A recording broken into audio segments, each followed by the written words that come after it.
Hey, what's going on, everybody? It's your homeboy E Short, hanging out in his man room as usual, doing the E and L Sports Talk Show. Got my homeboy here, Les Miller. What's going on, Les? Hey man, everything is good. E, how you doing, brother? I'm good, man. The usual, man. We just keep rolling along. That's Uh, right.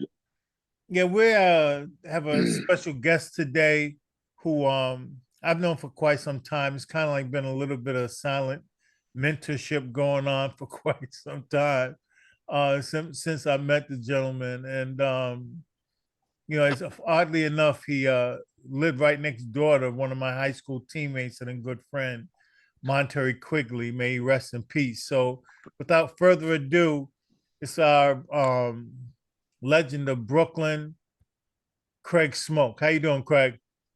Doing good, Eric. How you doing, Les? Good man. The smoke man. Yeah, here we are. Here we are. You Yes, know, three sir. three the hard way right now, right? Yeah, man. Yeah. Let everybody know what's going on with Craig Smoak or who Craig Smoak is and what his journey has been. Well, basically, Craig Smoak is just a guy from Brooklyn, New York, Bedford Stuyvesant, and is I'm living in San Antonio, Texas, right now, and been here for about 31 years. And Wow. from the journey from Brooklyn, uh, came to college, finished up college here in Texas. At the time, it was called North Texas State University. Now it's the University of North Texas.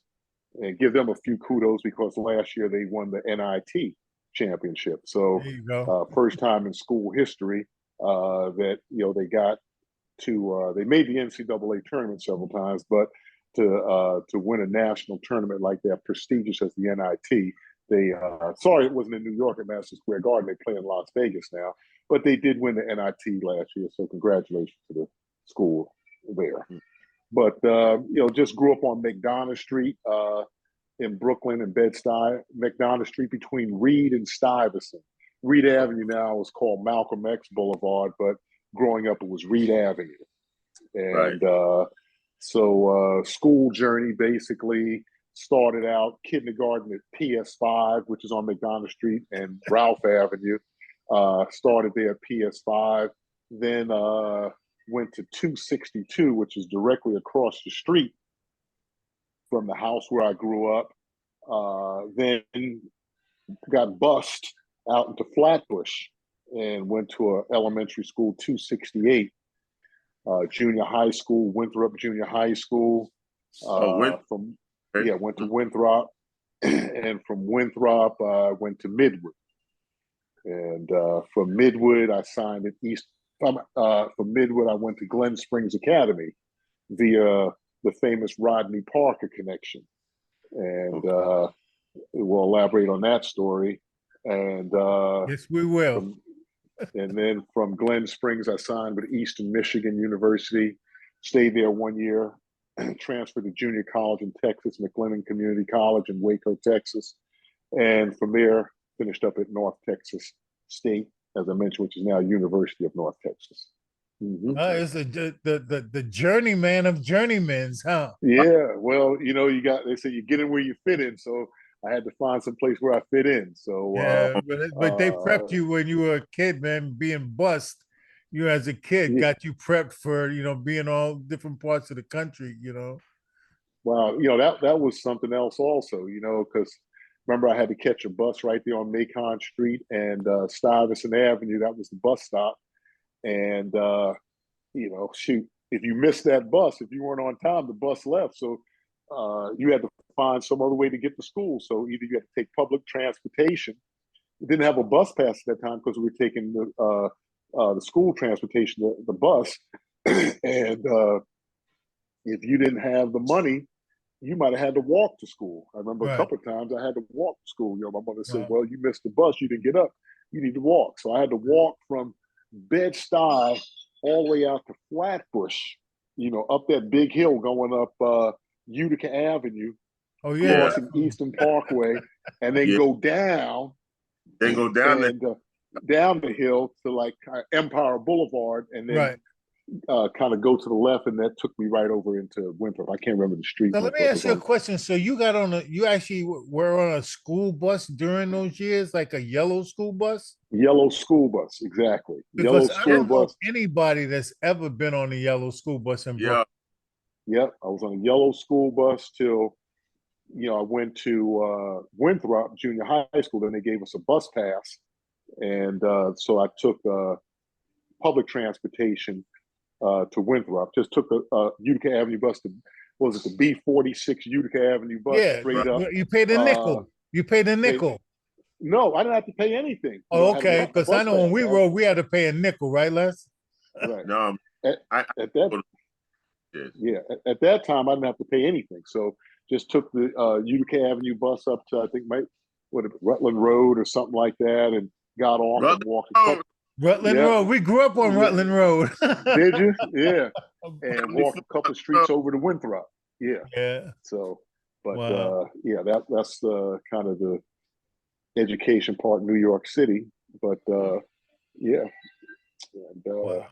But I think that yeah. what has happened is, like, with all of those, those travels, like, did you just stop playing the game after, North Texas, or did you try to continue on? Well, I continued to play. Got home from college. I wasn't drafted or anything like that to the professional ranks, NBA or ABA, anything like that. So, I was just getting a chance. Okay, so I guess the next thing was try to play some league. So I played in the Rucker tournament. I got a chance to play with for a coach who's deceased now, very famous guy named Butch Purcell, and he coached a team called the Uptown Sugars West Siders, and I got my chance to play in the Rucker on his team. And so I'm very grateful for him, because growing up, I was going to watch the Rucker. Didn't know if I think I would ever get a chance to play there, because I was watching some unbelievable games at that time. So I was in awe, of the players, because what happened, I think I was in junior high school, I think it was, and it was one summer I was at a basketball camp, the Pocono Mountain basketball camp. I was up there. I was working, so I worked as a waiter to get a chance to go to the camp for free. So I think the first year I paid, my parents paid, and then I found out that I could be a waiter and go for free. So next year or two, I went as a waiter, and so I remember. I think I was looking at the newspaper one time, and it was like I was up at the camp, and it was Joe Hammond scored 60 points on Cassie Russell. And I was like, wow. I was like, wow, what, Joe Hammond, who was this guy, Joe Hammond? Cassie Russell, you knew from the Knicks, but I was kind of, wow, who was this guy? So when I got home, the guys that were in 262 Park were telling me about it. Yeah, Joe Hammond, we're going to go up there this Sunday, and we got to get up there early. So if you want a seat, we need to get out of here about 9 o'clock in the morning or something like that. So we took the train all the way up into the Rucker Park. I mean, the train left us right in front, right across the street from the playground. So, I think we watched probably 2 games or something like that. So, I was like excited, and seeing the pro guys of those days, and so I think first couple of games, I got a chance to see Earl Manigault play. Wow.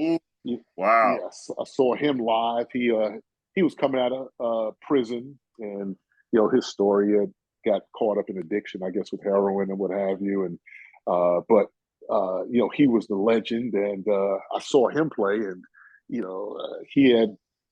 still had a little bit left of his game. I saw him come down and dunk right down the middle lane, and everybody was talking about the GOAT. So that was the GOAT, Manigault, Earl Manigault. So saw him play, and Did you it get is to see true. Joe? Got a chance to see Joe Hammond play. So it is true. Everything that you hear about kids or people in the trees and on top of that school right behind the court, they were on the roof of the school. I mean, it was whatever that legendary, venue or picture of how that park was, that's what it was. Yeah, that's So those were the nosebleed seats. those were the nosebleed seats. But I got a chance to sit in the stands because we got there early enough to sit in the stands. So I think the first games I saw were like, I saw Tiny Archibald, him and Austin Carr were in the backcourt together, so Austin Carr was coming out of Notre Dame. And so Tiny Archibald and Austin Carr were playing together. And, some of the other guys, I think Freddie Crawford was playing at the time. And, some of the other street ball legends, a guy out of Brooklyn, Tony Vaz, who's deceased now, who was kind of legendary. He played. Maybe Mike Davis, Frank Streety. Frank Streety was playing. Shake and Bake Frank Streety. Mike Davis played. That. Brooklyn had a team at that time, and I think Ray Haskins was playing. I saw Ray Haskins. Ray was coming out of Shaw College at the time. Ray Haskins played for Brooklyn. Mike Sneed. Robert Murphy played. A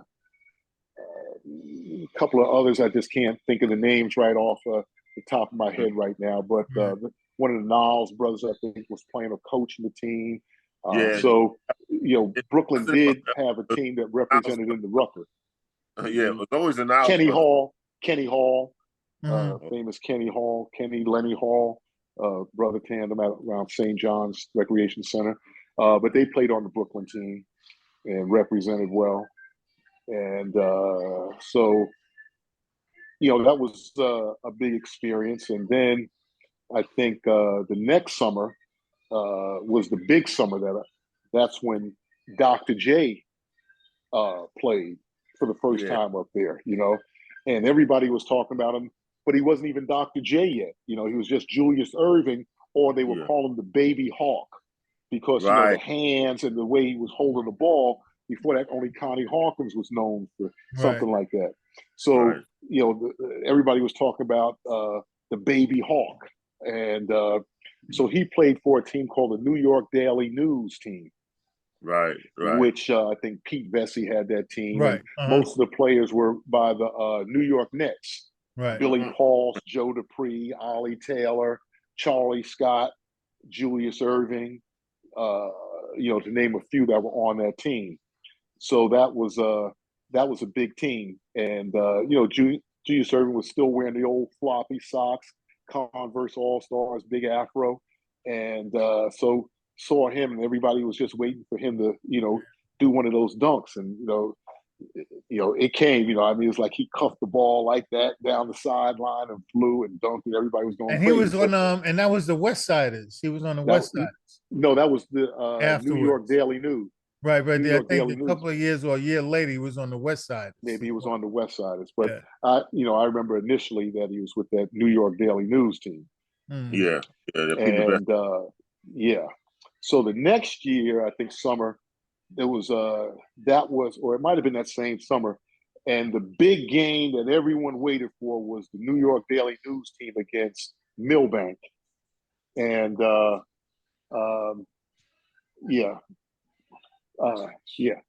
Milbank was the team, and that was the Joe Hammond team. So Milbank was an uptown team, and that had Joe Hammond, Pee Wee Kirkland. The center was Vincent White.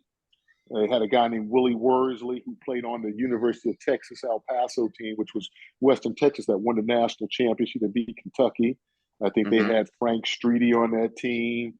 A guy named Carl Crump, Cliff Molar, because he played at the University of Nebraska. Just remember, Vincent White, Wichita State. Vincent White. No, Vincent White. Yeah, I don't know if he went. No, he went to Savannah State. Oh, okay. He went to Savannah State. But he was in Brooklyn. He was in Brooklyn after a while, right, Les? I think so. Yeah. That's right. Think so. Because he'd be around Wingate, Les. Wingate. That's how we Vincent met White. him. Yeah, he didn't have much offense, but I mean defense, rebounding, and block shots. That's what they wanted because they had enough offense with Joe Right. Hammond and Pee Wee Kirkland and those guys, Willie Worsley. So they had enough offense. And it And turned out, what did it turn out that Joe Hammond, that it was legit, right? well, that game was beyond standing room only. I can remember those guys, Pee Wee Kirkland, those guys coming up in their custom Cadillacs, El Cavallero Cadillac. Remember Superfly movie? With the big lights in the front. That's what they were coming up to the game in. Because I think they were maybe sponsored by some drug dealers or whoever it was, but they were pulling up the game with all these beautiful women, and they were coming out of these big El Cavallero Cadillacs and custom Lincoln Continentals, and they were coming to the game in that. So they had better cars than the NBA players. I know. Diamond in the back, sun rooftop, digging with the gangster lean. Yeah, it was all that, brothers. It was all that, Wow. And then the game was probably the greatest playground game, maybe close to any NBA game that I'd ever seen. It was just, it was one of those games, it was just going back and forth. Charlie Scott was still in the ABA with the Virginia Squires, and you had like you said, the Nets team. So it was the war of the street guys against that didn't make the NBA, or for whatever reason weren't there, against, hey, we're going to prove a point that we're just as good. And I mean, it was a back and forth game. It's just, one of those games that, you always remember for the rest of your life. So, right. And that's what the game is really about in its essence. You know what I'm saying? Is that you just have that just going at it, sweating bones, going at it. I mean, and that's what it was. It was before too much all the people running out on the court, kind of the what's those guys that do the show basketball, like Rafer Alston, Skip to my Lou and all that, doing all that, kind of fancy stuff. No, these guys did that in the game. This wasn't anything to show, going between 10 times. Whatever they did, this was to play to win the game. So it wasn't a show thing. This was real basketball that was being played there. So if it was this day and age, you probably have to pay $1,000 to get in the park to see one of those games, to see that type of playing. So but that was the indoctrination of, before going to college. I don't even think I was in high school yet, going up and watching the Rucker, and then getting a chance to play. That was like, wow, I hope I don't embarrass myself out here, because I was telling the guys in the park, hey, I'm going to play in the Rucker. They came up, supported me, and we had a good team. I had Sam Worthing was on my team.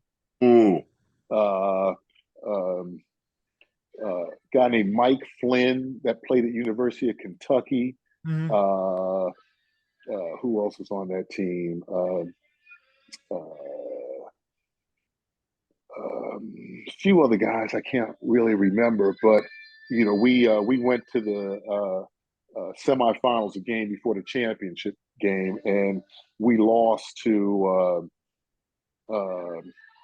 Charlie, Chris, Jim Bostic. I can't remember their team. Big Jim, Big Jim Bostic, Charlie, Chris, and some other guys were on that. We had O'Neal Tarrant on our team from Brooklyn Canarsie High School, East Texas State. Yes. He was on my team, and we lost to them at the buzzer. Charlie, Chris hit a shot at the buzzer and beat us, by 1 point. So, but I played, I think, 2 years up in the Rucker, which was kind of gratifying, as far as going. And then I went up to the Eastern League, went up to Rochester, to the Rochester Zeniths. And that was kind of interesting because the head coach of the team was Mario Panaggio. And at the time, he was the head coach of Brockport State College or University up in Brockport, New York. And I met him when I was at Glen Springs as a junior, because he was trying to recruit Fly and Gary Jackson and a couple other people. Tell you a funny story about that. So he came up one day to take guys up to Brockport for a visit. Now, as a junior, you're not supposed to go on a college visit, But they were NAIA at the time. They weren't NCAA Division I, but they had just won the NAIA National Championship. So he said, well, Fly's not here. Fly was like on a recruiting trip somewhere else. He said, well, you can come, Craig. So me, Stephen Carey, might have been Wade McDowell, a couple other guys went on the trip. So, that first night, Stephen Carey was a funny guy. Stephen Carey is one of the highest jumping guys to come out of Brooklyn. He went to, I think, Richmond Hill High School and then came up to Glen Springs. And he had in his bag, he made a whole loaf of peanut butter and jelly sandwiches in case he felt that he wasn't going to have enough to eat. Not knowing on a college recruiting trip they're going to take care of everything, but he made a bag, a whole loaf, had a plastic bag like a loaf of peanut butter and jelly sandwiches. Yo, man, I'm gonna make sure I eat while I'm on this trip just in case. So we go up there and they take us to this restaurant and we go to a steakhouse. I've never been to a steakhouse before, like a Ruth's Chris or something like that. When it was an Italian steakhouse. So he said, what kind of steak y'all? We didn't know what to order. So they ordered us New York strip steak. So, that was kind of like the first experience going to a steakhouse or learning what, to eat, a really fine steak at that time, And so they took us around. They had like 3 kind of all-American players on that team. That's how they won the national championship. Okay. They had a guy named Norman Bounds, who was about 6'6", 6'7", who got drafted, I think, by the Buffalo Braves at that time. He was the MVP of the tournament, but he was like, he could do anything. He's 6'7", could jump, handle, shoot. And they had these 2 brothers called the Gilliam brothers. They were from Elmira, New York, who turned out to be a rival of Glen Springs when we were up there. And Elmira is probably known for the prison up there, Elmira prison. Probably a few guys from Brooklyn had been there. So not us. No, not us. No. But they had a school called Elmira Free Academy. And the Gilliam brothers were all-Americans out of there. He had Ronnie Gilliam and Danny Gilliam. Danny Gilliam was the shooter and Ronnie Gilliam was the point guard. Great players, but we didn't play against them. They were before us. And Elmira Free Academy was known as the only team to beat Tom McMillan, who went on to the University of Maryland to play in high school. So it was kind of like, before, people rushed the court and stuff. So that was that. So we played them. That was one of the biggest games that we had to play up there because it was, these kids from New York City are coming to play the kids from upstate New York. And they didn't have the Gilliam brothers, but, they had a couple of good players. They had a guy named Jim Green, another brother named Ernie Harvard, that we still keep in touch with to this day through Facebook. Okay. And they played on the team, but probably 5 minutes into the game, they almost had a riot. I guess somebody was throwing something on the floor. Next, Fly Williams is in the stands. What? And Fly Williams is in the stand going after somebody, and people are all on the floor. A guy grabs me behind my back and says, listen, man, you're going to break your arm if you move. And so they were going to clear the gym and stop the game if there was another outburst. And so there wasn't, but they continued the game. We won the game. And we became friends with those guys ever since. And we used to go to, we met some girls from that town, Elmira, at the time. And on the weekends, we would travel. It's probably about a 30-minute drive from Watkins Glen, where Glen Springs was, to Elmira. And we would go up there on the weekends and stay at their house. We'd all sleep on the floor, because the parents, they just welcomed us in. They knew we were from New York. We didn't have, and a couple of guys would date. There were like 3 daughters, and everybody on the team was dating one of the daughters. And they let us stay in their house. Whoa. They fed us, let us, there weren't enough beds. So, somebody slept on the couch, somebody slept on the floor, somebody slept in the chair. But, it was, just hospitality, people treating us really nice. We'd go to the community center up there in Elmira and play. And so they were, very nice to us at that Yeah. time up there at Well, Glen speaking Springs. speaking to that, as far as like you mentioned, that they Hope I'm were not going off the beaten Brooklyn. path, No, going, no, no. But yeah, the yeah. fact that the guys were, Oh, from Brooklyn there. yo, What this else? is great.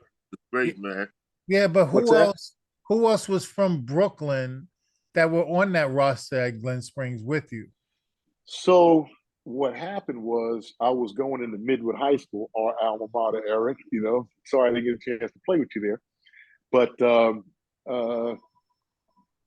I was coming off my sophomore year, going into my junior year, and school had just started, and I met a guy named Chris Pickett.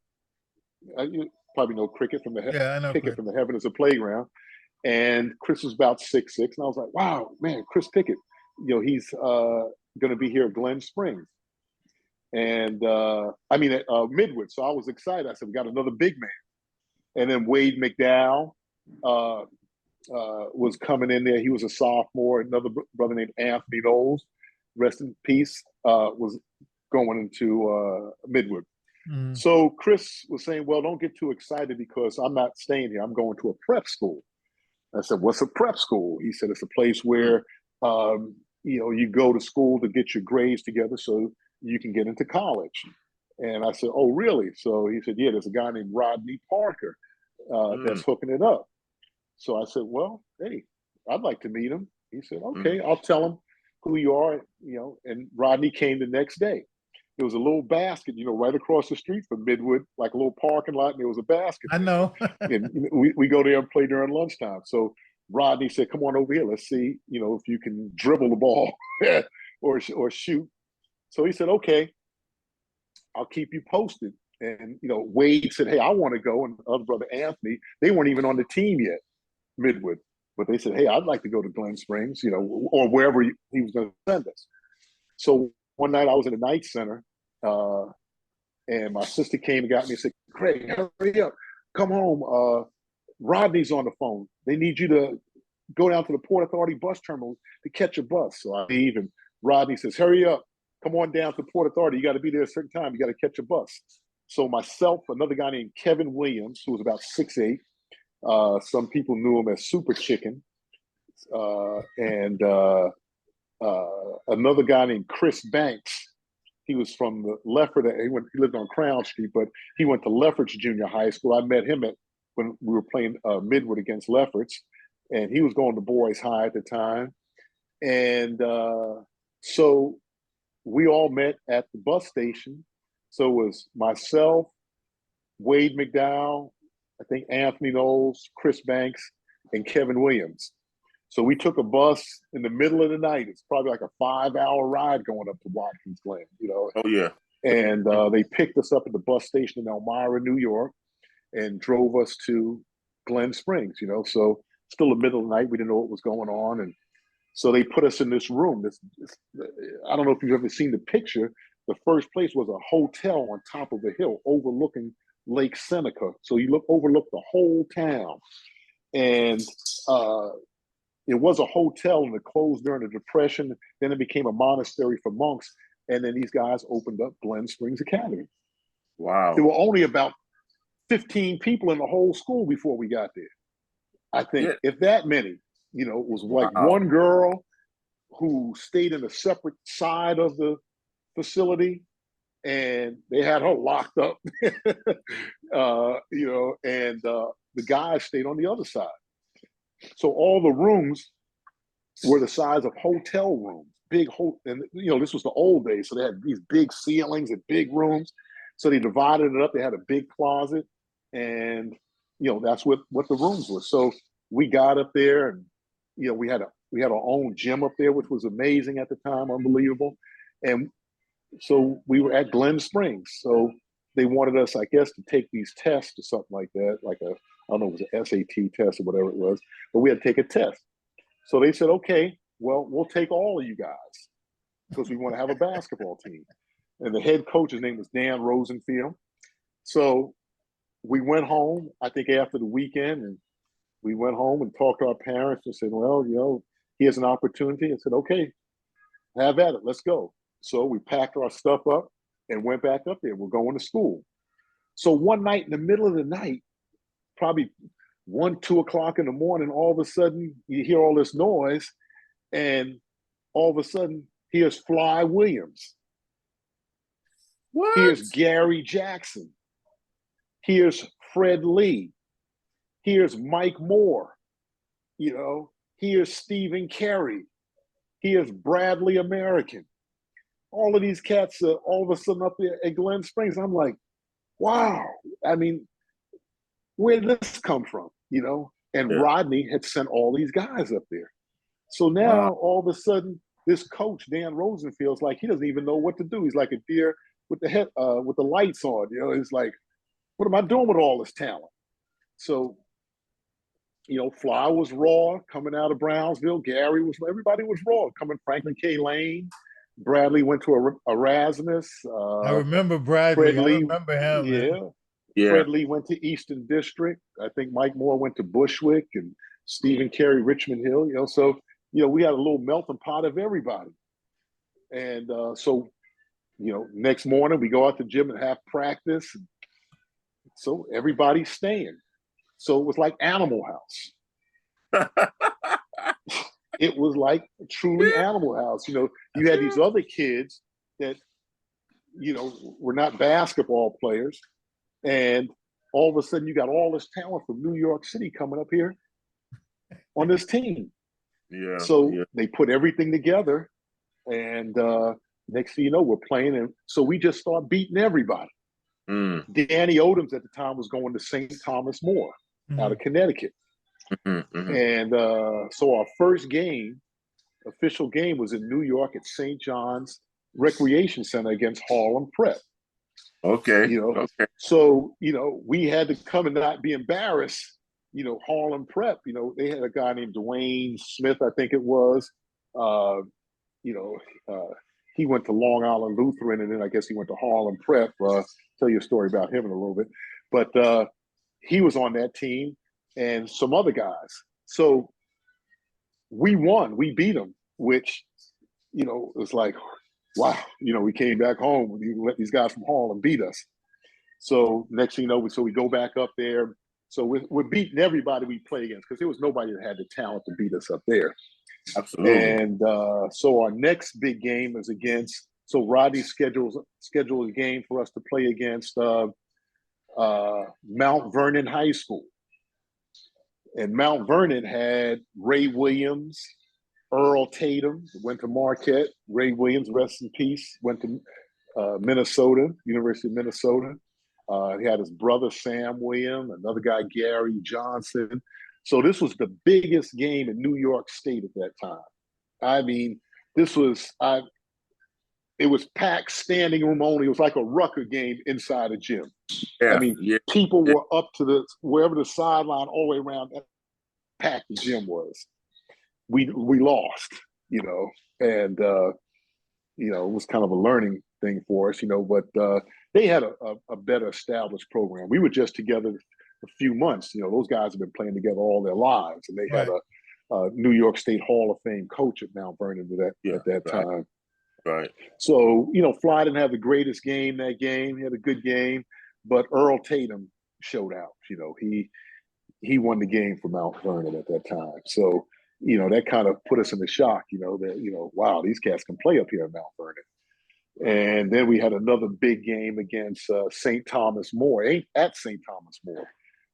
That was a big game. I think we won that game. They had Danny Odoms, and they had a Hall of Fame coach named Nick McCarchick, who went from, I guess, St. Thomas More to assistant coach at Providence and became a head coach at Fordham University. But, he was, I can always remember him screaming down the sidelines, "Basics, Danny-O! Basics, Danny-O!"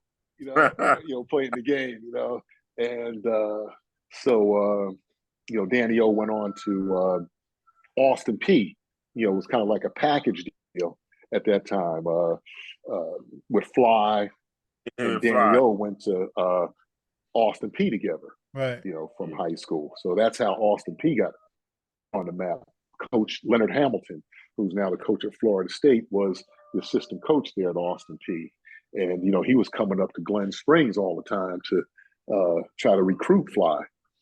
And so it was pretty interesting. We I got another phone call. I think it might have been home for the Christmas break or something like that. I get another crazy phone call from Rodney Parker. Okay, Craig, hurry up, get to the airport. I need you we're going to catch a flight to Pittsburgh. We're going to the Dapper Dan. I'm like, Dapper just Dan. The Dapper Dan. That was like the McDonald's All-American game in those days. Absolutely. So I guess I just packed. I'd never been on a plane. That was my first plane ride. Wow. So I pack all my stuff up and meet Fly and Rodney at the airport. So we fly into Pittsburgh at the Dapper Dan. And all these high school All-Americans are there, and meet the guy Sonny Vaccaro, who was the big mastermind of all that stuff. Sonny the Madman. Yeah. He's he was the guy that started all that stuff. Yeah. So, I was just meeting him. So Rodney was saying, hey, this guy's going to be next behind Fly. So I go up there, and I didn't really bring anything to play him, but they wanted Fly to work out. Mm-hmm. And Howard Garfinkel brought Phil Sellers as the New York representative to represent New York. But Fly was upstate now. He wasn't in New York City. Right. So Garfinkel brought Phil Sellers, and he was a little pissed off that Rodney came up there and brought Fly, because he was touting Phil as the New York City Player of the Year. So that year they had Walter Luckett was there, Bubbles Hawkins, Alvin Adams. Hawkins. Wow. Yeah, Major Jones. A guy named Nino Samuels. He represented Kansas, went to the University of Kansas. They had, this was on the United States All-Star team. Right. Okay. Phil Sellers, Bubbles Hawkins, I mentioned him, and Eugene Short from Mississippi. Purvis Short was his brother. Played in the NBA. Yeah. So those guys represented the United States all-time stars. And then also Rodney flew Rudy Johnson out there, who was from Queens. And Rodney was bringing these guys. So they were in the practice working out. And, Fly turned the practice out. He put a move on Major Jones, and the scouts were saying, if he's a major, we're going to make Fly a general. And, and so, we go back to the hotel, and, all these scouts are there from all these countries, Jerry Tarkanian, and, all these people there, just kind of like, wow, it just blows your mind. And everybody wants to know who the Fly is, and so Fly, everybody's looking for the Fly. So they have the game, and Fly couldn't play in the game, but during the introductions, they turned out the lights and they introduced Fly under a spotlight. They said, this gentleman won't be able to play tonight, but he's probably one of the best players or the best player here, and he's Fly Williams. And they put a spotlight on him, and he walked out. He had his sunglasses on, and he walked out the half court and, was waving. Fly Williams, bigger than, the legend is big. Oh man, so I need this. I need that video of that. If it's available, And wow. So the U.S. All-Stars played the Pennsylvania All-Stars. So they played against Joe Bryant, Jelly Bean Joe Bryant, who's Kobe Bryant's father, another guy, right. Maurice Howard, and a few other guys that were from, Pennsylvania at that time. So that's how it worked. The U.S. All-Stars would play the Pennsylvania All-Stars. But, that was pretty interesting. And then the next day after that, we went and Fly did get a chance to play in an all-star game in Ohio. They had because the city in Ohio was right across the river from Pennsylvania. And so Fly played in an all-star game there and did well. But, that was one of the trips that was a Rodney Parker production type of trip, because you never knew what Rodney was coming up with, man. I mean, Yeah. it was, I Remember? mean, Rodney Parker just, people don't understand or give this guy the credit that, he deserves of what he did. I mean, Yeah. I remember just meeting him. He was telling me, yeah, I think Jim McMillan was his first big prospect player, and Wow. Yeah. he went to Columbia University, and Columbia. played with the Knicks and the Lakers, at the Yeah. time. And so I think Jim McMillan was his first big player. So But Craig, question. So when you were in high school, what years were you in high school? 71 to 73. Okay. Okay. All So right. on that Midwood team, to give notoriety to, Mm. Coach Darrell Brooks, who was the head coach at Bowie State University, played on my high school team with me. Wow. So, and he's been there 25 years now. So Wow. he's if you look up Bowie State, Darrell Brooks was on my high school team at Midwood High School. Wow. You said 71 and 73 as a freshman and a sophomore. Yeah, 71, 71. Yeah, well, I guess maybe 69 to 70. I graduated in 73. Okay. So Matter of fact, 71, 72, 71 sophomore, 72 junior, 73 senior. okay. Right? Yeah. Yo, Craig. My man, Clyde Doherty is the athletic director at Bowie State. Right now. Okay. Yeah. Yeah. So check out Darrell Brooks. I mean, I've got a picture. I think I even posted it with you, Eric, at one time. But just amazing. I didn't know it for all these years. And another good friend that was on that Midwood team, Mickey Mills. Mickey Mills, Michael Mills, call him Mickey Mills. He was on that team, and him and Darrell were the best of friends. They hung out together, and they he had got me back in contact with Darrell, and but congratulations, Darrell. I mean, he just signed a new contract.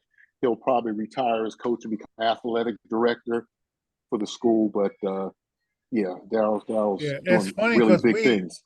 because we when we interviewed him, right, Lesson, he didn't mention that the head coach there was a Midwood graduate. Yeah. Yep. To Clyde, right? Yeah, we interviewed Clyde, man. He was on the Okay. podcast, man. I'm gonna Yeah. break his chops. And Darrell Brooks' cousin was a guy named Ralph Abraham, one of the first black players to play at St. John's University. And so there's a lot of lineage there. Brooklynites? Brooklynites, yeah. Darrell's from Brooklyn, Ralph's from Brooklyn. I didn't know Ralph, he was a little older, but he was one of the first blacks to, I guess, coming behind Tony Jackson and a few other people to play at St. John's University. So that was his uncle or cousin at the time. So, but yeah, so that was kind of Glen Springs, and it was just just a crazy thing. Fly did get his redemption later on at the end of the year when he was getting ready to leave school, graduate. He had signed with Austin Peay at the time, and there used to be a high school all-star game up in Monticello, New York, at Kutcher's Sports Academy. Mm-hmm. And it was the New York, New Jersey All-Stars against the United States All-Stars. And Fly played in that game and showed out, made the winning basket, and showed everybody, why he was Fly Williams, And he, there were a lot of great players that played in that. I think Fly remember played for the Kushner's, New man. York, That New was Jersey, but that they Kushner's had game was incredible, though, man. yeah. Over the years, And because I guess like the United States All Stars, they travel around and played the different states or whatever, Yeah, so they had I know they had Larry Fogel, Brooklynite, but who went to school in Detroit. So he kind of represented Detroit at the time. Right. And, Was Al Green with Larry them? was known for. No, Al wasn't. He was behind them. Al was behind. Okay. Oh, okay. Phil Sellers. Yeah, for the United States All Stars, they had Bubbles Hawkins out of Detroit, Larry Fogel. They had a kid that they were touting that was going to UCLA, a 6'6" guard named Casey Corliss, I think it was. That he didn't ever play too much at UCLA, but they were talking, oh, a 6'6" guard. Oh. Walter Luckett played. I think Richard Washington played. A few others all American. UCLA, Richard Washington. Yes. Uh-huh. Yeah. Remember He him? played in. Yeah. He played in the New York, New Jersey. I can't remember all of those guys. They had, like I said, Fly played. Phil Sellers played. New Jersey. Who else from New Jersey played? Man, I can't remember all the names, but but that was a Howard Garfinkel thing that I think put that one on. Yeah. So, but it was funny, just just that experience, Glen Springs Academy. I was like, wow, we Rodney promoted us. I mean, Rodney knew everyone. I mean, he had Marquette. There was a guy named Mike Teinberg, and he was kind of like he was had a team called the New York Gems, and Mike Teinberg was the connection for New York City Marquette. Yeah, he was a Al McGuire guy. Yeah, and so he was getting New York players to go to Marquette. So I guess that's maybe how Larry McNeil went there. Probably George Thompson, some of the other guys that went to Marquette in the early days, but he wasn't really a scout, but he was kind of like an in-between man. Right. That got players for the Marquette team. But I played in a couple of games for him for the New York Gems, and but Rodney, that was Rodney though. Rodney. Then another time, Rodney calls me up. Hey, Craig, you need to come out to Foster Park. Get up here, Okay, Rodney, so I get my sneakers on, my shorts, and get on I take the 44 Nostrand bus, took you to Foster Park from my house, So I walk from my house down to Fulton Street, or because you could get a transfer. I take the Fulton Street bus to Nostrand, got a transfer to the 44. 5 to the 44. Remember a transfer? Just get the paper transfer. The guy, can I get a transfer? Yeah. So go out there, and next thing I know, we got Mike Dunleavy and Alex English out there. Woo! So so we're out. So he says, okay, yeah, let's play 2-on-2. I'm playing in some track shoes with no socks on against Alex English. I had to guard him, and I forgot who was on my side, playing against Dunleavy, So, and then I get another phone call from Rodney. Rodney, you can come up here, So then the guy, Rick Tellander, who was the guy from Sports Illustrated that wrote the book Heaven is a Playground. Heaven is a Playground. So he comes up there. We're at the pizza shop, and this guy's writing a book. And I think he was only supposed to be there for like a week or something like that. Next thing you know, he's there for a whole summer. And that's how the Heaven is a Playground book got started. I know. I almost wore my shirt today. Oh, okay. Yeah. So because I was out there those days, man. That was quite a summer, man. As I said, you never knew who was going to be out there, who Rodney was going to have, or what college coach was coming out there. And it's funny thing though, Craig, if you were out there, from my memory, you were learning stuff, man. Because like you said, you see coaches, you see these players that were incredible of every age group. Because Rodney had like a connection with people my age, which was like what, 12, 11, 13-year-olds, and guys that were like in high school and guys that were in college. It was, I don't think there's I don't know anyone else who's done better for more people than him. Mm-hmm. Well, all these guys were, you had people coming out. It's like the Pied Piper, the Pied Piper, and all the little mice would follow behind him. That's the way Rodney was. And then everybody wanted to get in on the bandwagon. That's wow, right. I can get to college, a junior college, a prep school. Rodney's got the connection. Right. That was the man. It wasn't Gil Reynolds. It wasn't Rap Perez. Maybe Lester Roberts to some degree did have connections like that. But Rodney was the connection for going to a college like that, Right. And he was the first, school. right? And he was the first to fill that gap between the Gills and the Lester Roberts and them and college coaches. There was a space there, and it was a need because he would connect players with, like you said, the prep school level or the next one.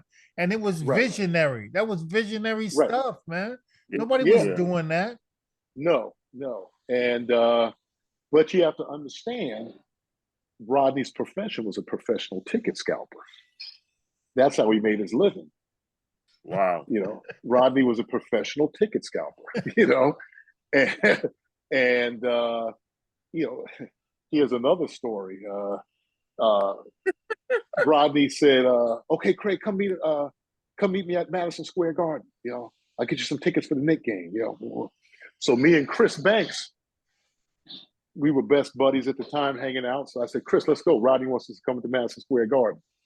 So we go up to Madison Square Garden, and there was a hotel right in front of the garden called the Statler Hilton Hotel. Yeah. And that's where a lot of the NBA players used to stay. And because all you had to do was walk across the street to the garden, go to the game. So we're standing out there, and this cop comes up to us and says, you two guys are under arrest. We're 16 years old. What are you talking about? What's under arrest? For ticket scalping. So we don't have any ticket scalping. We don't even have any money in our pockets. We're waiting for Rodney to come and give us a couple of dollars.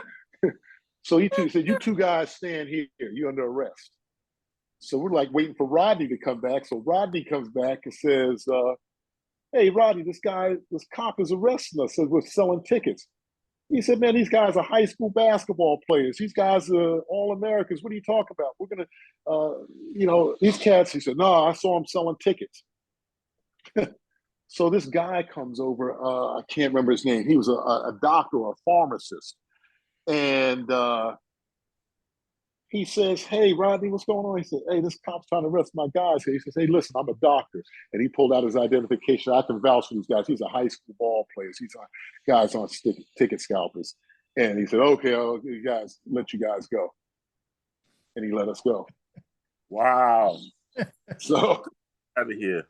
Yeah. So that was a story there of I'm pretty sure people have a lot of stories about him that we don't know. But the one consistent story is just that connection, man. I mean, there's so many guys I know that it just from doing these podcasts or whatever other projects and just dealing with them and like people saying, I said, how you get out to Oklahoma? Rodney Parker. Right. This was like 3 or 4 years younger than me. So I'm like, holy smart! Because you don't look back and see that the guy that was helping you was still doing that. You know what I mean? Sorry if you guys hear some noise in the background, but they're doing some construction in the house here, so that's kind of what that noise is there in the background. Cool. Yeah. We're good. So then, Rodney would, Rodney. I mean, he was always. Rodney was a pretty giving guy, hey, come on, let's go eat or something like that. Or here's a couple of dollars. He gives $20. Yeah, here's put this in your pocket, go and go get something to eat, and he was he was really, a good guy, and Rodney, took care of us, man, it was another story I was thinking to tell you guys about, I mean, there was just so many, and Rodney always had me kind of in the center of it. Oh, you get another phone call. It's summertime. Home in summertime. Hey, Rodney's on the phone. Craig, your mother calls you. Hey, Rodney. Hey, Craig, get your stuff together. Meet me at the Port Authority at the Penn Central, Penn Station. Where are we going? Oh, we're going to Connecticut to play. So me, Danny Odoms, Lionel Salam, who was Lionel Worrell at that time, Yeah. Derek Melvin, Yeah, yeah. uh, Ronnie Bostic. Uh, we'd go down there, go to Penn Station, meet him at Penn Station, and we'd go to Fairfield University. And the coach there, head coach there was Fred Barakat, and we'd go there and work out and play. So Barakat was trying to get some New York City players. Eventually Danny Odoms went to Fairfield after Right. he That's left right. Mhm. Austin Peay. He went to Fairfield. That's So right. I guess to some degree it did help him. It worked out. So Right. Fairfield was trying to build a program, and it was, so we'd go out there and play, and a lot of guys were out there. And there was a white guy that was really great at the time. His name was Frank Olenek. He was from Connecticut. He went to University of Seattle, and he was like one of the leading scorers in the nation. And he was they used to call him Magic. He was Magic before Irvin Johnson was Magic. They called this kid Magic. He was bad cat, white guy, and played in the NBA for a couple of years, hurt his knee, had knee problems. But, he was dropping 30, 40 points in college at the time. But he lived in Connecticut, so we'd play against him up there, Walter Luckett. And Rodney organized this stuff. After practice, the coach gave us stuff like practice gear, shorts, and things like that. They took us out to eat, and all because of Rodney. Yeah, I mean, who else was doing that, Right. or who else had the pull or the power Yeah. Yeah. to do that? Right. Hey, listen, Right. meet That's us right. up here. All paid. You didn't have to pay for the ticket, Rodney. You got your tickets paid. You go up there, play, eat lunch, meet a college coach. You're on the campus, a college campus. Who did that? Right. But let Rodney me ask you a Harper. question though. And not this day and age, but 20 years ago, up to that time frame, was that considered like breaking NCAA rules? Of course it was, because yeah, I mean, the coach is feeding us. You weren't supposed to give people food at that time, Yeah. to feed them. They, Couldn't be on yeah, campus. on campus. So no, it was breaking up Yeah. NCAA rules, but And but I guess who cared? but I just needed, as a parameter to understand that that's a rule that was in place and it was breaking the rule. But on the other side of the fence, it didn't hurt anything. No, it didn't hurt anything. It helped. No, It got nothing at people all. seen. I mean, George Berry was up there with us. Buzz Berry? Yeah, George Berry. Um, Uh, like I that's my said, brother. George was at Erasmus at the time. Derek Melvin was at Erasmus. Right. I remember another time I get a phone call. This is my senior year in high school. Rodney's trying to, I had a lot of offers coming out of high school, but Rodney was trying to get me in a couple of schools, maybe to his advantage. So he said, "Hey, listen, hey, I want you and Mario Donaway. God rest his soul, rest in peace. He's no longer with us. He was at Erasmus at the time. He said, "Hey, listen, I got a trip for you to go up to Hofstra University. Uh, Here, take the bus, go out to Long Island, and meet the coach out there." So we took a trip to Hofstra, me and Mario. It was pretty interesting. It was I like kind of Mario, sad. man. I Mario like Mario Mario. was a good guy, good shooter. I think he went to school St. Francis or something like that. Yeah. He used He to didn't go to take me or under he his might have wing gone to Hofstra. yeah, he used to take me under Yeah, his wing in Forster Parkman all the time. yeah, Little short, come right. here, man. Yeah. And I'll tell you a sad story though. When I was in Manhattan going to a club, and I was standing outside of one of those clubs where you had to wait online to get in there, and a guy taps me on my shoulder, and he says, "Man, hey, you don't know who I am?" I didn't recognize him. Mario. I said, "What?" Mario Donaway. I said, "Oh man, Mario, what's up?" I had heard that he had fallen on hard times, that he was might have been a little homeless at the time, but you know, that was the last time I had seen him. But Mario was kind of out in the streets at that time. Yeah, there's a Yeah. lot of people Yeah. who crash and burn and I guess what would you would call our industry in sports over the years, man, and you find out and see people after the fact that even the support and push from a guy like Rodney Parker was not enough to help them through to be able to not God willing to be sitting here today for all that matters, or at least have a more flourishable life. Hmm. And it's unfortunate that that's the case, man, and especially like I said, a guy like Mario, he was a really nice guy, man. I'm serious. Yeah. Another quick Rodney story. I went after I left Eastern Michigan. I went to junior college in Texas, McLennan Community College, and just kind of went down there on a whim to the coach, and he's still one of my best friends to this day. He's my only college coach out of all my college coaches that's still living at this time. All my Wow. others have passed, but he's the only one that's still living. Mm. So I'm down there in Waco, Texas. Coming from New York City, Waco, Texas. I always heard about Waco, Texas on the John Wayne movie. Waco, Texas. Right. Where am I going?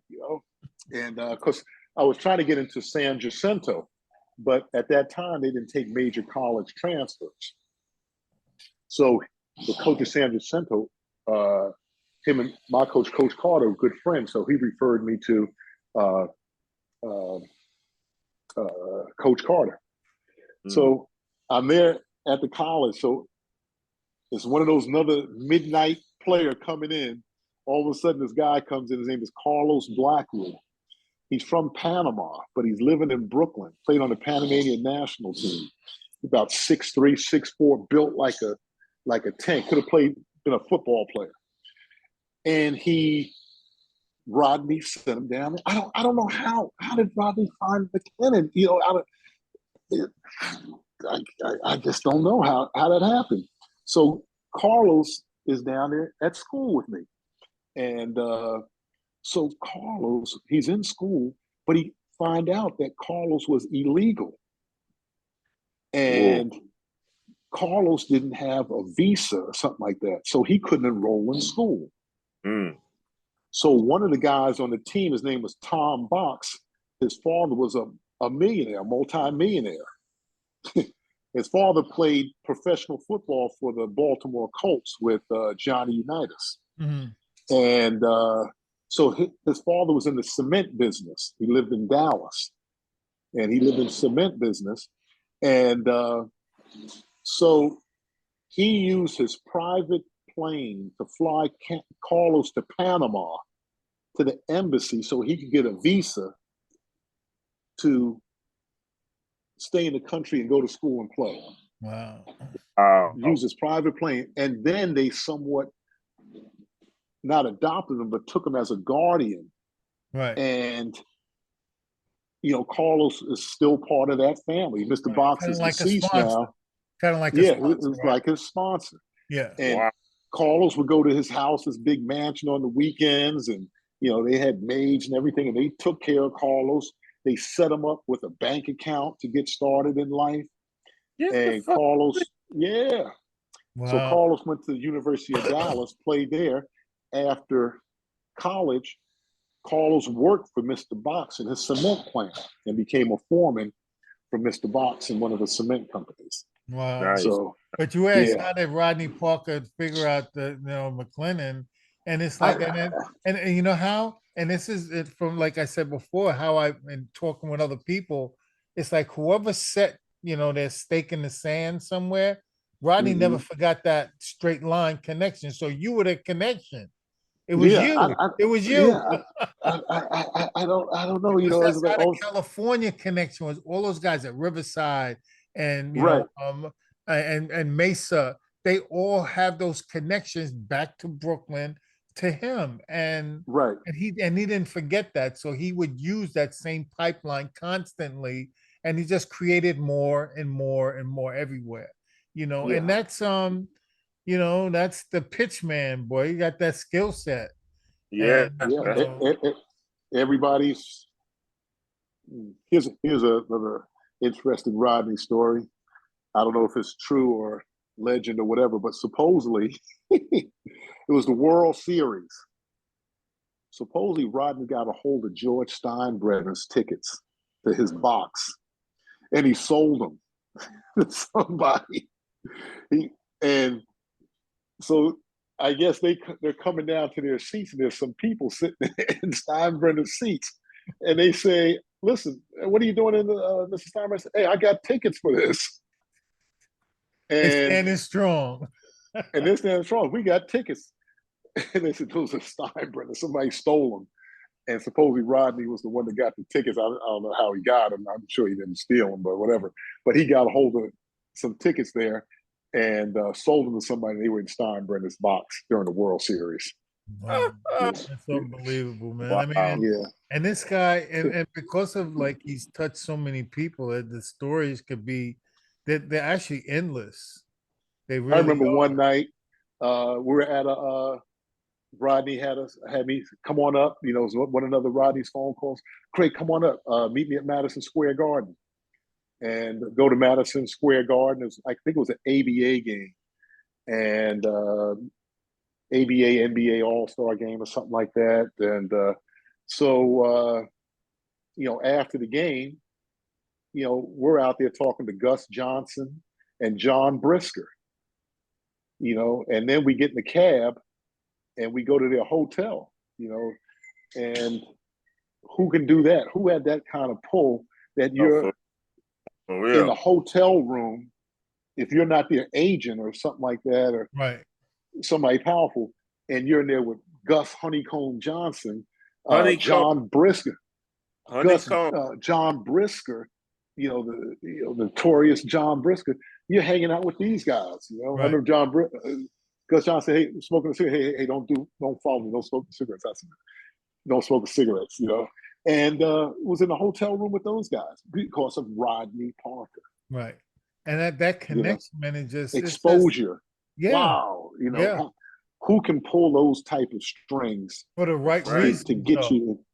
And he Yeah, for the never right asked, reasons. and I mean, I could be wrong. You know, I'm not can't confirm this or not, but for the right reasons, man. I mean, never asked Mm-hmm. anybody for anything. You Right. know, it was Yeah. like he Yeah. was constantly like in giving mode constantly.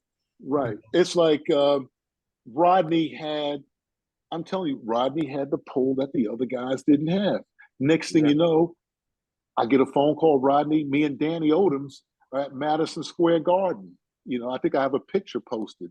Bill Travers. Remember Bill Travers, who used to do the high Yes. school Yes. basketball Yeah. for the New York Daily News? Yeah, I have We all those articles. I sent them out there. Actually, yeah, I They have took all a of them. picture of me and Yeah, Danny on on the the court. court at Madison Square Garden Yeah, because of Rodney Parker. right. You know, boom, there you go. I mean, who does that? Who has that pull? Yeah, You know, yeah, all those guys, those other coaches, Brooklyn, they didn't have that pull. yeah. You know, Yeah. we're sitting there at having lunch with Bill Travers doing an interview, and there's another time we probably had a couple of those little interviews like that Rodney had us, you know, taking some pictures somewhere at the Garden or meeting at one of the New York City's sports writers. Rodney had that pull to Yeah, get yeah. that done. You And that's know. why when you mentioned the like the McDonald's players, All Americans against New York, New Jersey, I played in the one in '77 in Buffalo. And when I got the call, man, it was like, how did like why did my name come up? And they said, Mm-hmm. it's like, like some people were adamant about referring me as the New York representative because it was like two guys from New York, blah blah blah, and Mm-hmm. it was Rodney Parker. Right. Yeah, it was Mm-hmm. Rodney, man. It's like, but he's talking about, I guess, between him and Tom Chakowski, for the most part. Okay. You know? Yeah. But Yeah. Rodney had it, and it's weird because those two guys were like they would be considered dinosaurs now, Yes. and Yeah. how what they do because you would expect guys that were like Rodney and Tom Chakowski, they want this. You know what I mean? Now Right. it's like give Well. me some Right. money. Now it's a big business. You know, the of kind of peddling. I guess it's always been around to some degree, but now it's becoming to the hundreds, thousands, millions of dollars Right. situation of getting ball players Yeah. and things of that sort. Yeah. If they did anything at that time, they might have got a couple of $100, a few $100 there, here or there, but they weren't getting the thousands or hundreds of thousands of Not dollars even that some close. guys get now. Yeah, not even close, man. It's like ghetto Right. numbers, man. Yo, Yeah, man, you get them. man, it was getting a Big Mac meal. Right, exactly. If you were lucky. Yeah, Could if you you were imagine lucky. what Gil and George could have charged in this day, in this day and age? Or just these college send these guys shoes and pay for their uniforms. And I mean, Restoration was probably one of the first guys that organizations that had uh, uniforms that were sponsored by a corporation. They were right, sponsored by right. Bed-Stuy Restoration, What color? What who the color were man those uniforms, Craig? green and white, brother, green and white, Oh, man, green and rest white. is, man. And the guy that was the sponsor was a guy named Ben Glasgow, Mhm. Yeah, yeah, and yeah.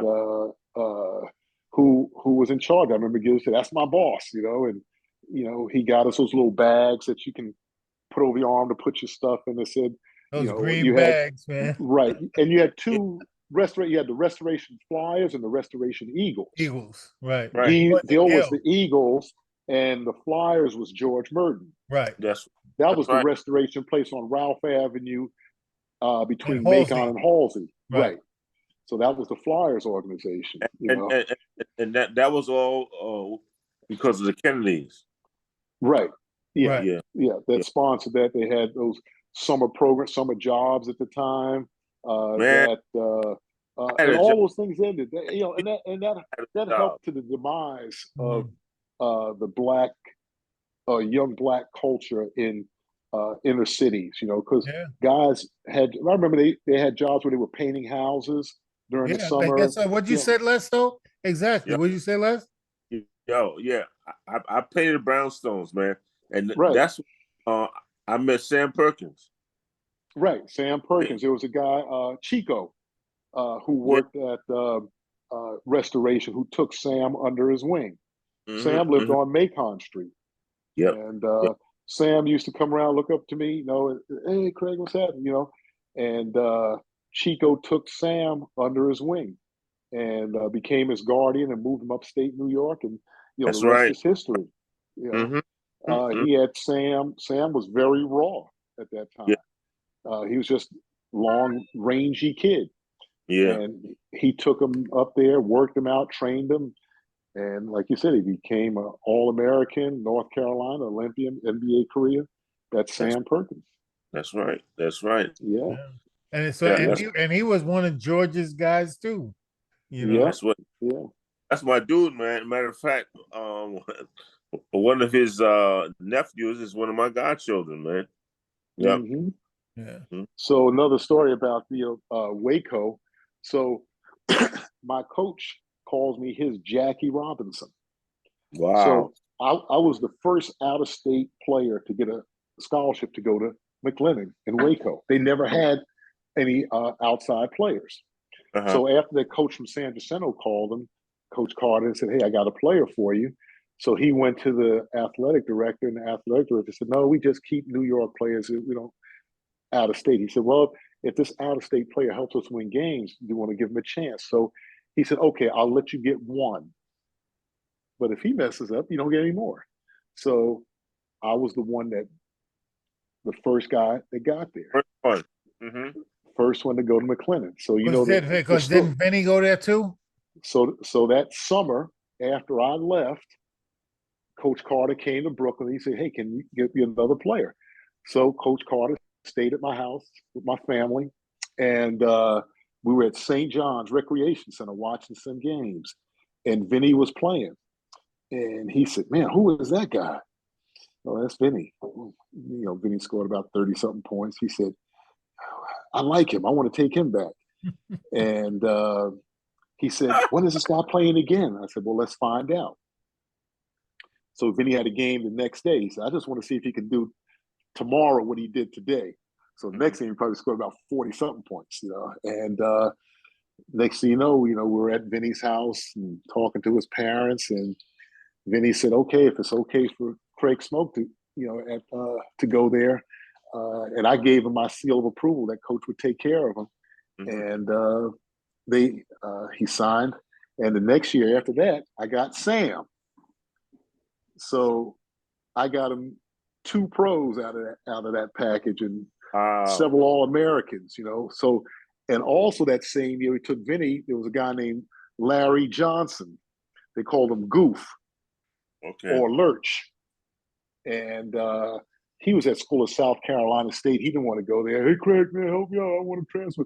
Can you get me up there? So Carter took Lurch and another guy named Terrence Suber, named Goldie, from St. John's, from Kingsborough, and he took him up there.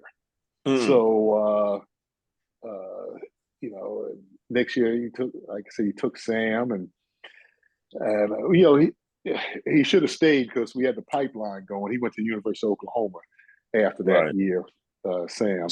But you know, he took care of everybody. You know, I mean, we had apartments. We had about 5 different restaurants we could eat at. You know, I mean, and those smorgasbord type restaurants. Yeah, I mean, you know, I mean, it was a beautiful situation, you know, and it turned out well for everybody. Right. You know my man, Donald McAllister, who played FDR with Vinnie Johnson? No, I don't. No, big left-handed, like 6'7", strong guy. I think he played with Vinny. Vinny probably was like a junior and senior, and Big Mac played with him. Because we went to college. Doesn't ring a bell. Oh, okay. All right. Yeah. Okay. All right. Yeah. Yeah, that's funny because all of those guys, man, it's like I guess the guys, because being that he's younger, less, that's probably why. But you know Wayne Spells? Nope. Play with Vinny because he's older than him. Because they had a crew over there. You know, I mean, the funny thing is though, after all those guys. Well, FDR, when I was at Midwood, FDR was in our league. Yeah. Okay. FDR was in our league when I was at. They had Mike Stallings, and before Don, it was Mike Stallings and Wayne Spells were the big guys that were at. Well, I just remember at the time, FDR didn't have a lot of big guys at the time, and I know we had beat them when I was at Midwood. But we played Lincoln, we played New Utrecht, played FDR, we played Wingate, Erasmus. You know, those were the kind of the people that were in our conference at the time when I was at Midwood. So who was at Erasmus when you played? So they had George Berry. Oh, Big George. That's my idol. Albert Pierre. Al Pierre. Les, they had the crew. They had George, they had Derek Rucker. Derek Melvin. Bernard Boyd, I think, was still there. Yeah. Who else was there? The twins. Gavin Hayes. Yeah. Yeah. Gavin Hayes. Rutland Road. That's Rutland Road again, bro. Yeah. Gavin Hayes. The twins, Sullivan Smith. Right. Sullivan was there. Right. What about Franklin Tummins? I think he might have been there. Yeah. A guy named Bob Samuels, who came to Glen Springs my senior year, was at Erasmus, played at Erasmus there during that time. So yeah, that's who I can remember who was at Erasmus. And Stephen Porter. I don't remember him there at the time. You don't remember Stephen? Not at the time when I was there. Yeah, you knew Stephen, though, right? I don't really know him, you know, personally too much. Didn't he go to LIU? No, Stephen Porter, he ended up going to school in Detroit. Gil sent him out to Detroit and was at St. Ceciliaville. Okay. And and I think like the day before he was supposed to go to college, he died. Yeah, he passed. Yeah. One of the days in my life, man. Me and Eric, man, we sat in the back of the church. That was the worst day of my life, man. We cried. We cried. Craig. Yeah, that sounds like Craig, You know what happened with me? yeah. The great Marshall Williams. Yeah, You know? no. Let me tell you something. I kid you not. And I've been around, and I've seen a lot of guys, older, younger, and he was your era, and he was, in my opinion, like, gosh, I can't even describe it, but he was like fly level. I'm Right. serious, man. I mean, he had the same built like I have, but bigger shoulders, real light skin, red hair, and but he didn't play at Erasmus though, and because a lot of guys, there were so many players there, just like the high, Right. and guys didn't go there, but Gil sent him out to because he was supposed to go to University of Detroit, right, Les? Yeah, yeah, yeah. Yeah, and play for Dick Vitale, and like the day before he was supposed to go, he died. You know, Wow. and that's the same with Marshall, though, man. That's right. When Right. Marshall died, that was crazy to me, man. I that was Yeah. really crazy. I remember when that happened. I think it was 1977, and Yeah. Yeah. I mean, Matter of fact, Monterey's sister Moniece called me and told me. yeah, I was at yeah. North Texas. I was in my dorm room, and she called me and said, "Hey, I got some bad news. Marshall died. Wow, He just passed Wow. out. Just fell out on the court." yeah. You know? Well, that's like Derek Rucker. Did you know Derek Rucker? I knew him. Yeah. Mm-hmm. Yeah, that played around. He died too, man. It was the University of Maine, man. Died on the court. Yeah. Yeah. And So yeah. he was like Wayman Tisdale to me. Yeah. Left-handed, that same kind of game, man. Yeah. But Yeah. Yeah. Yeah. I mean, Marshall was a great person. We used to ride bikes together. We Really. sit up and ride bikes sometimes till the next morning. It'd be daylight by the time we got home, and we just ride all over Brooklyn on our bikes. Me, Marshall, Bostic, Ronnie Bostic. There was a guy named Rat, one of his buddies named Rat that rode the bikes with us, and Marshall was very humble guy, very very quiet, just nice guy. And I remember when I went to Detroit with him, I played with George because I wasn't playing with Gil at the time, and Gil had his little kind of favorite team, but right. I played with George. George, wanted me to play with him, so I played with George, and me and Marshall were on the same team. We were the only team the first day to win a game. We beat the team from Detroit, one of the teams from Detroit, and Marshall hit the game-winning shot. After that, he had colleges. Every college that was at the gym was trying to recruit Marshall, but he had already committed to Adelphi. Right. I remember that, man. I was there, man. What's the matter with you? Yeah, yeah. And less, man. I was there. What was it? What was it, like 11 days, 10 days? Something like that. We were sleeping on cots. Yeah, let me tell you something, less, man. I don't know, however many days we were there. I played probably a total on the court during games, maybe about a minute. But we're practicing every day, right, Craig? Right. I just follow suit with what all these guys were doing because I wasn't getting no playing time, man. Those guys took me under the wing, man. I was like a little gnat. Yeah. But Marshall did his thing there, man. He really did, and that was a good experience for everybody, right? Yeah, that was a real shocker. Marshall. I know his family, relied on him a lot in the sense, that they were, their son was going to college. I don't know, told us I knew his mother and father and everybody, but we go over there. But I knew that for him going to college was a big deal. Right. Not even making the NBA, but just getting a chance. Hey, my son's in college. Yeah, that means a lot. Yeah, that meant a lot to them. And then for something like that to happen, it's kind of mind blowing. To get that phone call, man, and just throw your whole life into turmoil just like that. Right. And it's a good brother too, man, doing something good. He wasn't doing or trying to hurt anybody, man. And and he was a good brother too, man. I'm serious. Oh no. But that sounded like that was your boy though, man. Hey man, it was we, as I said, when I started playing with George, we hung. As I said, we rode bikes. We'd ride bikes out to Reese Beach on Sunday, and ride him back home. You know, we'd ride. He had a cousin that lived up in Williamsburg named Butch, and we'd ride over there and sit out there on the bench in the projects over there in Williamsburg and just sit up and talk all night. By the time we come home, it's daylight or something like that. So, you know, Marshall, you know, it's a good guy. You know, it's sad that you know he had to go like that, but yeah. Yeah. Mm-hmm. Yeah. But yeah, you were saying your buddy Monterey, Quidley, Eric. Yeah. You know, Yeah. that was you know, his mother and my mother were very good friends.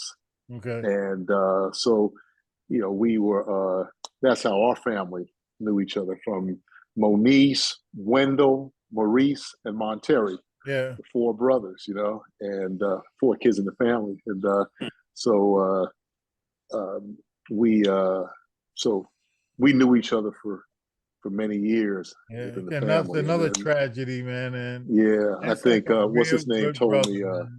Yeah. Yeah, I think Duval came and told me. Yeah. And that Your was my boy friend, Duval. man. You know. Duval, You know Duval, Les? yeah, man.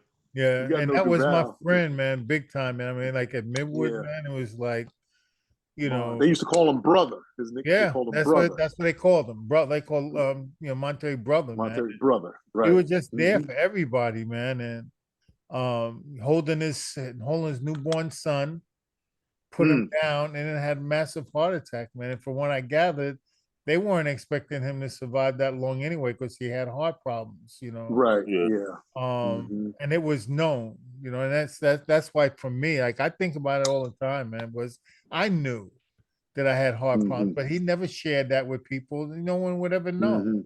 Only the Yeah. family members knew, you know.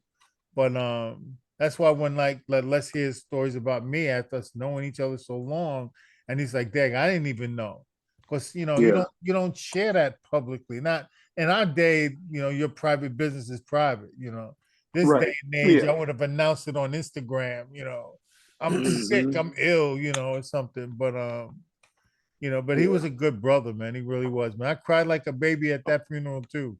I did, man. Yeah. That hurt me I, bad. I I I remember one time you guys came to 262 Park to play. You know, there were a bunch of jerks at that park. You know, those guys. They they uh, they were kind of wannabe guys. You know, nobody really overachieved too much out of that park. You know, and whenever I would never really bring people in that park because they always wanted to fight. Right.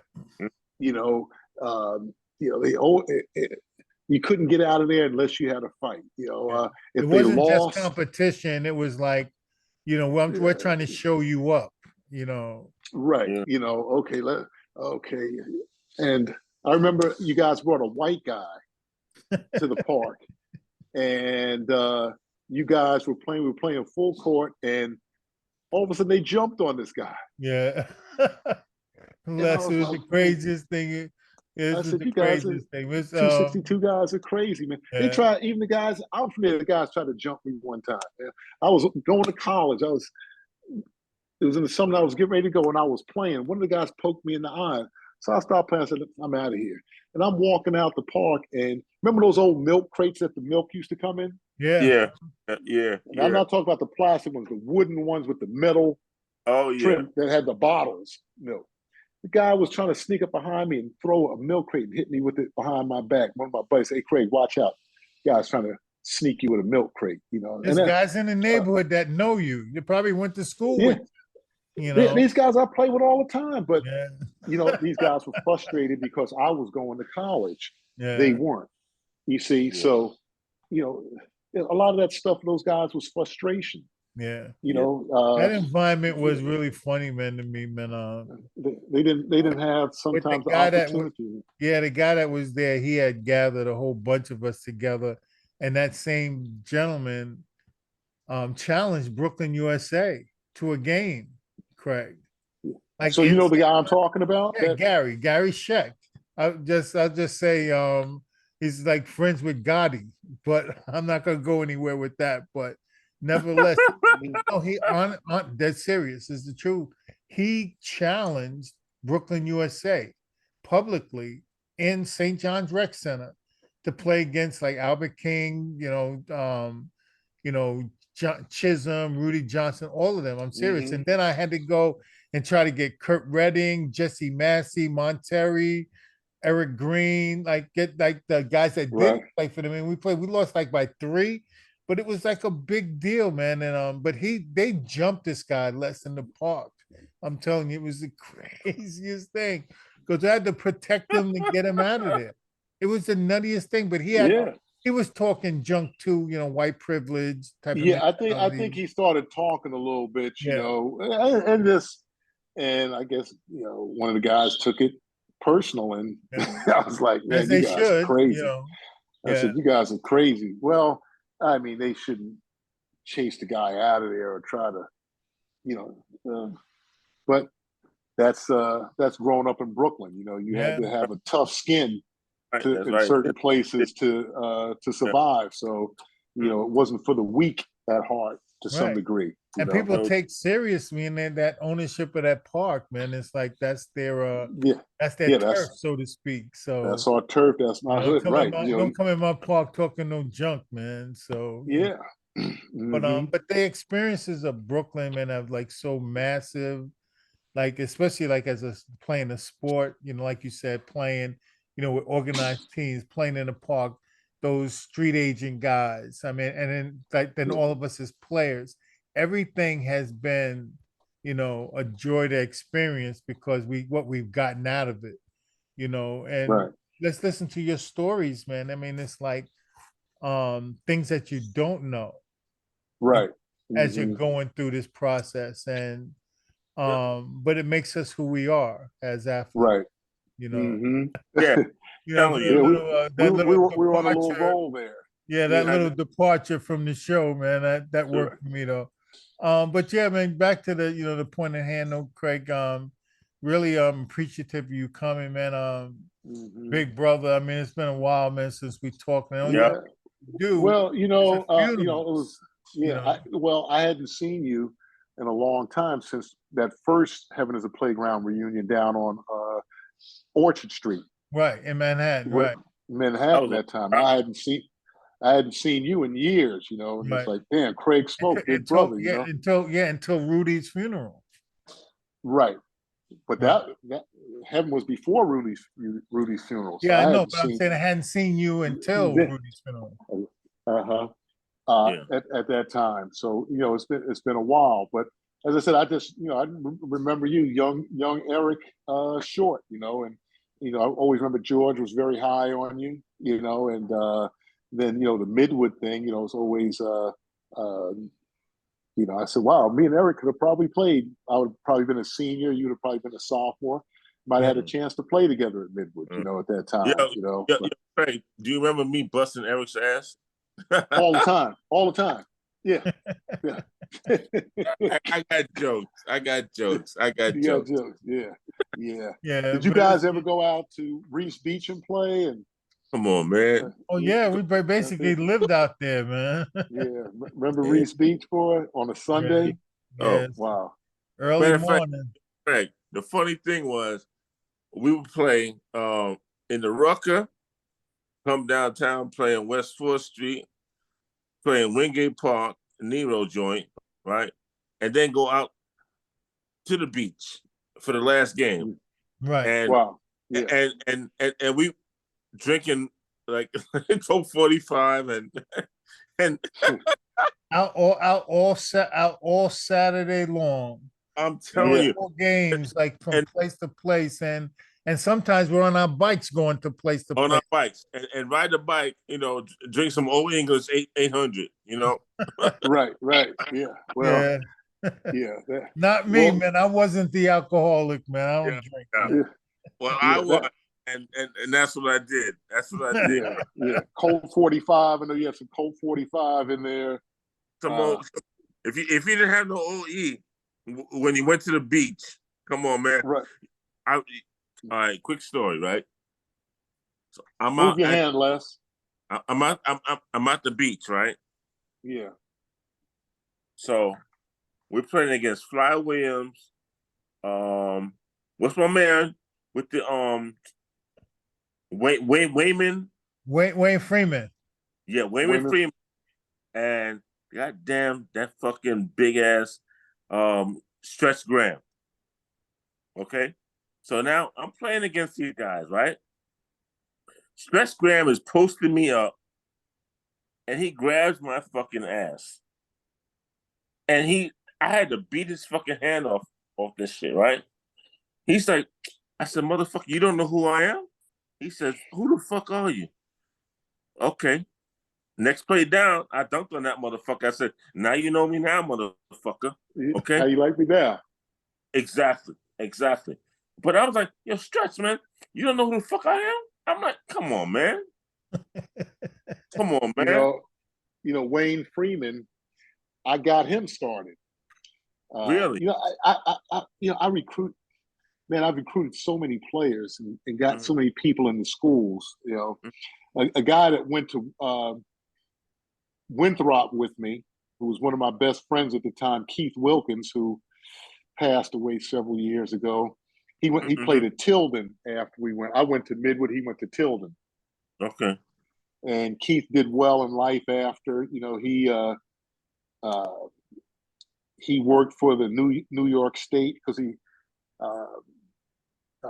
he went to a school in, I think, West Virginia, Davis Elkins College, but he did well professionally after, and he had a heart attack. I mean, that was like, it's like one of my main men, Keith Wilkins, Mooney, from Winthrop. It's like, wow. So I was playing in Chile at the time, and I was looking for a player to go back with. They told me to try to find somebody. So I talked to Keith. He said, "Hey, listen, you need to give my boy a chance. His name is Wayne Freeman. He can really jump."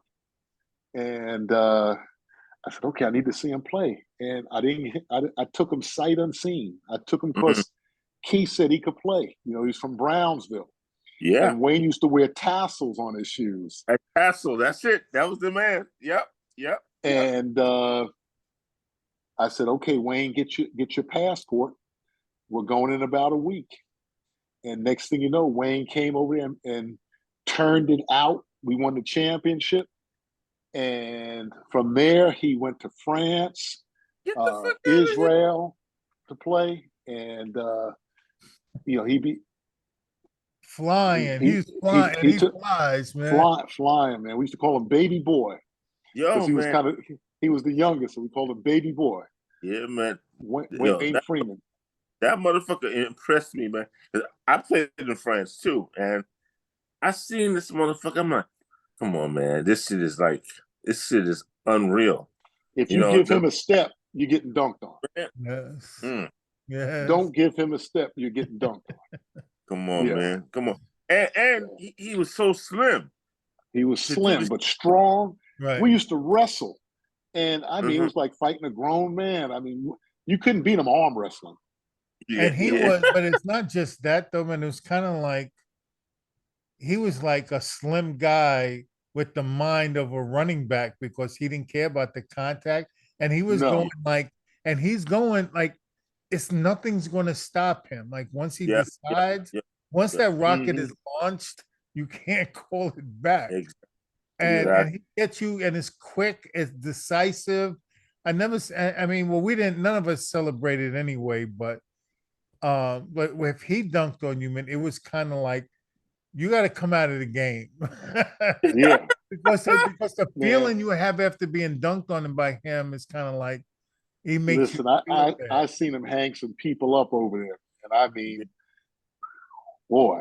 Yes. Yo, the funny thing is this, right? Yo, Craig. 6'7", right? And I've never been dunked on because I know when the fuck to bow out or to block a shot or to foul a motherfucker.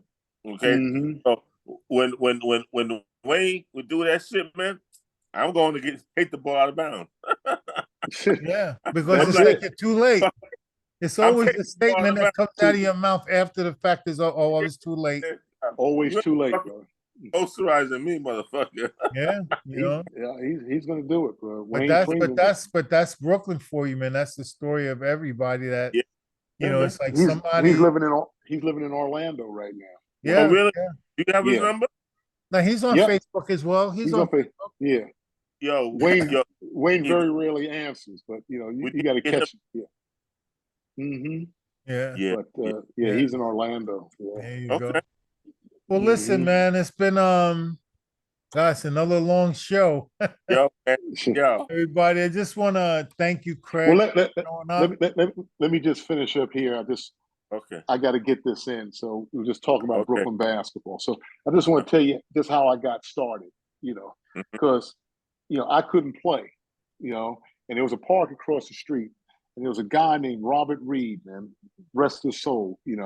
And I played on that side of the basket. All the guys, you had to earn the right to play on those courts. So we were on the side courts, and so I played this guy Robert 1-on-1. He beat me 15-0, and he wasn't really a ball player. And I always remembered that man, I can't get beat like that again, And so I was going hanging out at St. John's Recreation. So I went to St. John's Day Camp, and I met some ball players up there: Robert Murphy, Wayne Morgan, who coached at Syracuse. They were counselors, and another guy named James Hunt, and he's from the Albany. Yeah, James. Yeah, he's from the Albany Projects. He's got a brother named Kenny Hunt. Yeah. My So, daughter. Yeah. Yeah. So James, he was a couple years. He was going to Midwood at the time. So that's how kind of I got started to go to Midwood, because of Hunt. And so he said, "Hey, if you want to learn how to play basketball, you need to go see this guy named Gil." I said, "What?" He said, "Gil. Go see Gil. He's at I forgot the school. It's right across the street from Brevoort, on Ralph Avenue." So I went there, walked in the gym. Gil was doing a film session. This had to be 69, 68 or something like that. I was probably 15 years old. And I said, "Hey, James Hunt sent me down here. I'm probably 6'5" at the time, 6'6". And Gil stops the film session and says, "Okay, everybody in the gym." So, we start playing 2-on-2. And at the time, he had some Brownsville guys: Buddy Brandon, a guy named Smallwood, another guy named Eddie Rowe. So we played 2-on-2. Greg Lundy and Paul Wright, I think they both went to Lane and Gill. So we're playing 2-on-2, and all of a sudden I just hear, I was like, "What was that?" And I'm going by again, and those were elbows that Gill was throwing. And I was like, "This guy's throwing elbows like that." I said, "What's this guy trying to do?" "I'll crack your ribs, son." Wow. I was like, "Whoa." So I might have dunked on this guy, and he said, how Gil would antagonize or instigate something. "You let that kid, 15 years old, dunk on you, Paul Lundy? You ain't nothing." Yeah, I mean, it was crazy. So after that, that's how I kind of got started with Gil Reynolds, man. And it was crazy. But before restoration, the first team Gil had was Ocean Hill Brownsville. Yes. And those uniforms were red, white, and blue. We used to practice at PS5 down there in Brownsville. Right. But that's how I got playing with Gil. John Rushmore, Derek Melvin was on that team, Bernard Harrison, a couple other guys. But that's kind of when I first started playing And he with didn't Gil. scare, and it didn't, and the elbows and all that didn't scare you away. You came No, back, didn't you? yeah. Oh yeah, I went back. But I caught I caught a couple of elbows in that time, but I was like, "Wow, man, Gil, this was something else." Gil ran those practices just like a boot camp. Yeah. We didn't but that's talk why I back. asked. But that's why I asked if you came back, because a lot of people wouldn't go back after seeing a madman. Well, that right. it's like I'm not going Yeah. back to Well, that guy. not everybody could play for Gil. You know, Right. Yeah, yeah, yeah, Yeah, he's cutting everybody people couldn't on the play. layup line. Oh yeah. man, I could tell you some stories. You know, some of those practices and some of the games of what was going on. I mean, I remember we were playing a game up at Wagner Center. We were juniors. After the game, we had lost, and you know, there was a crowd outside the locker room. I mean, Gil must have kept us in there for 30 to 45 minutes, giving a skull session after the game. And they're And these listening. guys, and they're listening. It Yeah. was like Bobby Knight. It was like having Bobby Knight there. Yeah. And these guys were listening. And, you know, Gil, I ought to kick you in your shins, Craig Smoak. You didn't get any rebounds. Kick me out. He said, I ought to get some combat boots and kick you in your shins because you didn't get any rebounds. Yeah, I mean, that's, you know, everybody was like, people were laughing, like, wow, man. Oh, Yeah, but you want to know something less? The next game, Craig had like 18 rebounds. yeah, you better, you know. Yeah. And but you know, it came to a point, to a time where I outgrew Gil because I couldn't take that structure of, he wouldn't let you play to something. He's always was yelling too much. So I always tell my man Sherman Davis this. We were playing a game at Jefferson High School. I was with, me and Fly went to the game together. We were at Glen Springs, and we went and played some guys, and we played a game, and I got traded. Gil needed a guard, and Rap needed a big man, and Gil took Sherman, and I went to Rap, and that's how I started playing with Rap. And that's really where I played my best basketball with Raul Perez. They called him Rap. Yeah. And Yeah, I you know. know, Yeah, because Gil he, always had his foot at people on people's necks. yeah, Even right. if you were But playing great. And Rap always had the team, you know, the nemesis team. He had a team called the Crushers, and most of his team was boys high players: Ernie Dowse, Gus Washington, Blue Pearsall, Booby Green, guys like that, Steve Johnson, and that Rap always had the boys high team, and Gil had the team with like Phil Sellers, Julius Wright, and some Wingate guys, Bernard Harden, Darius, Frank Haywood. You know, so you know, it's pretty interesting there. Yeah, that's right. I played with Rap for a minute too. Yeah, yeah. So you know, Rap always liked to play in tournaments where there were big trophies. You know. Yeah, absolutely. Yeah. And there were plenty of those around too. There were plenty around, but yeah, but it was interesting journey, you know, New York City basketball, you know, and just like I was trying to say, guys in the neighborhood, you know, that I grew up with, that were a little older than me, that, you know, you kind of, you know, once you got into that basketball thing of where you said you wanted to play basketball, be a basketball player, you know, you were always looking up, trying to find, you know, guys, or you knew guys that, man, I want to, you know, play like this guy, or I want to go to college. You know, this guy went off to school. Hey, Bernard's in New Mexico. What's the University of New Mexico like? Or this guy went to some school in camp. What's it like down there? How is Shaw University? You know, you didn't really understand it was a historically black college at that time, but you knew the guy went to college somewhere. You know, Frank Hay was going to University of Miami. Wow, University of Miami. So you know, it was like a big thing till you got to that level where you were recruited, and it's like, now I'm on the center stage. It's like, wow, you know, this, unbelievable. Feels good. It was good. It was good, Yeah. you know. So, but you know, we come from a privileged time in a sense, because now, you know, Brooklyn is gentrified. So that type of culture of where we came from is no longer exist. Right. But that's and that's, you know, the evolution of how we grow and where we live. You have to make those adjustments, man, you know. So, absolutely.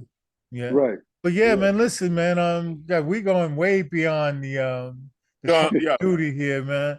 Uh, Yeah. So so yo, yo. just to get back on track once again, Craig, thank you very much for coming. okay. It's been a pleasure and So, sharing with all the information that you share with us and the history Yeah. of the game, yeah, as was from your eyes, which Yeah. Yeah. it was like, really enlightening to us because a lot of things like Les said we don't yeah. know or didn't know, and Mhm. we appreciate you. You know, Right. you got Yeah. anything Yo, else, Les? yo, Craig Smoak, I'm your Yo, #1 fan now. my man, less. Okay. I'm All your right, number you one. brothers, man, it's great. Once again, it's another let, one of those ENL shows. Everybody, I hope you all enjoy it, and we'll definitely see you guys on the next show. Take care.